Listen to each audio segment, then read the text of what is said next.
Donc,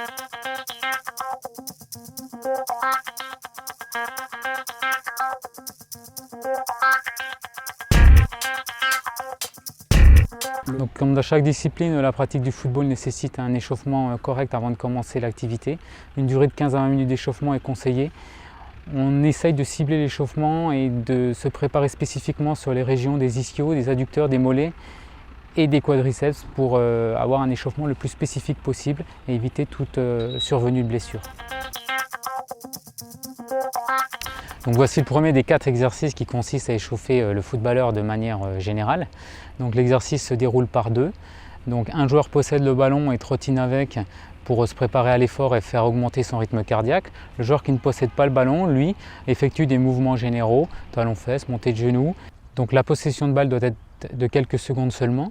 Au bout de ces quelques secondes, le joueur bloque, regarde son partenaire, déclenche la passe pour pouvoir ensuite changer d'exercice. On peut disposer l'exercice sur un carré de 20 mètres sur 20 mètres où le joueur a assez d'espace pour s'exprimer, que les déplacements soient assez longs et assez efficaces pour bien faire monter le rythme cardiaque.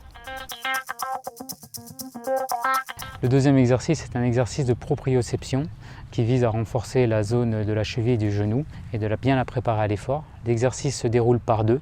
Un joueur est en position stable sur une jambe avec les yeux fermés et l'autre essaye de le déstabiliser en le touchant à différents endroits du corps. On répète à peu près 3 touches à chaque fois sur chaque jambe. Le joueur alterne un travail sur la jambe droite et la jambe gauche pour un maximum d'efficacité. Donc le troisième exercice est un exercice spécifique sur la préparation à l'effort des adducteurs. Donc l'exercice se déroule en 2 temps. La première phase, c'est une phase d'échauffement général où on étire l'adducteur droit 6 secondes, l'adducteur gauche 6 secondes et on enchaîne ensuite par un exercice de fente latérale sur 6 secondes aussi. Une fois qu'on a fait cette première préparation, une dizaine de secondes après, on enchaîne sur une deuxième phase de passe courte, donc vraiment un exercice type football qui termine la préparation à l'effort spécifique sur cette zone.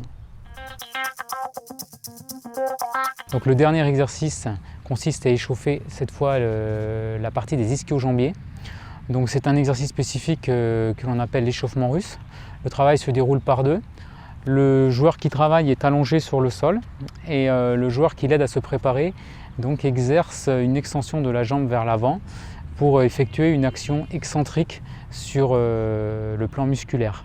Il faut répéter une dizaine de fois ce mouvement de flexion-extension sur la jambe avec un maximum de résistance de la personne qui travaille.